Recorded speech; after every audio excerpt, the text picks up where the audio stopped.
1939. Europe is on fire. Every country around Switzerland is being destroyed. France occupied. Poland destroyed. Germany taking everything. But one small country in the middle was completely untouched. Switzerland declared neutrality, but neutrality is never really neutral, especially when billions are involved. While the war raged outside, Swiss banks were filling with gold. Gold from every side of the conflict. Nazi Germany deposited stolen gold directly into Swiss banks. Gold taken from Jewish families, from Holocaust victims. All of it accepted. Swiss banks asked no questions. That was the entire business model. Your money is safe here, no matter where it came from. Switzerland was open for business. For the Allies, for the Nazis, for anyone with gold. But it was not just banking. Swiss railways moved Nazi military supplies through the Alps, helping Germany's war machine while claiming neutrality. Swiss factories sold weapons and precision parts to both the Allies and the Nazis, simultaneously, profiting from both sides of the same war. While 60 million people died in the war, Switzerland's wealth grew by 40%, the most profitable neutral country in human history. But here is the part that is almost never talked about. The gold Switzerland accepted did not just come from banks. Wedding rings, jewelry, dental gold, taken from Holocaust victims, melted into bars and deposited into Swiss banks. Swiss authorities knew where the gold came from. Documents prove it. They accepted it anyway, because the profits were too good to refuse. When the war ended, the Allies demanded the gold back.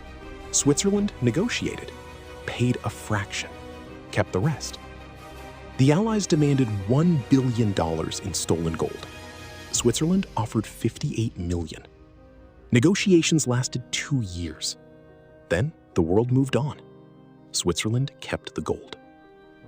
Thousands of Jewish families tried to reclaim their deposits after the war. Switzerland asked for death certificates of Holocaust victims who had no death certificates. Most of the money was never returned. It sat in Swiss vaults for decades, quietly earning interest. For Switzerland, the same city that hosts the United Nations, the symbol of global justice, also hosts the banks that profited from the Holocaust. Today, Switzerland manages $2.4 trillion in foreign private wealth, more than any other country on Earth. A country of 8 million people, controlling the private wealth of 200 nations, built on a system designed during World War II. The system still works today. Different clients, same rules, no questions asked. Your money is safe here. When oligarchs needed to hide money from sanctions, they came to Switzerland. The same banks, the same vaults, the same silence. In Switzerland, money has always outweighed justice. That is not an accident. That is the entire design. Switzerland was never truly neutral. It was just neutral enough to avoid being invaded while profiting from everyone else's war. Hitler actually planned to invade Switzerland.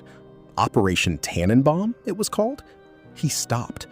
Not because of Swiss mountains, because Swiss banks were too useful to destroy.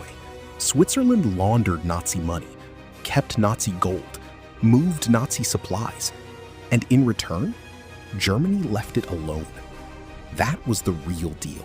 Switzerland is one of the most beautiful and peaceful countries on Earth, and it built that beauty on a system designed to profit from war. Neutrality is not morality. Neutrality is strategy. And Switzerland executed that strategy better than any country in history. 60 million people died in World War II. Switzerland, the country in the middle, emerged richer, more powerful, and more secretive than ever before. That is the real story of Swiss neutrality. And what is still hidden in those vaults today is a story for another time. Subscribe to EMPYRA. Power, wealth,